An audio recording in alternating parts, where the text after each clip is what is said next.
ராமருடன் அனுமன் புரிந்த போர் பற்றி தெரியுமா உங்களுக்கு? எதனால் ராமர் அனுமருடன் போர் புரிந்தார்?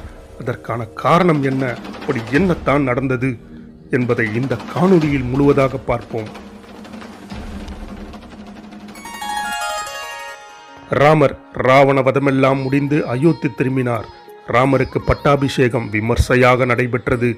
யாகம் ஒன்றை செய்ய வசிஷ்டர், விஸ்வாமித்ரர் போன்ற பல மகரிஷிகள் முன்னிலையில் யாகம் ஒன்றை செய்ய முடிவு செய்த ராமர் அதற்கான ஏற்பாடுகளை செய்ய ஆணையிட்டார்.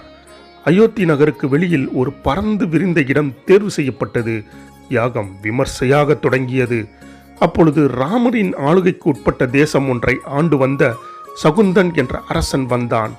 யாகம் ஒன்று மிகப்பெரிய ரிஷிகளை கொண்டு நடத்தப்பட்டு வருவதை கண்டு வியந்தான்.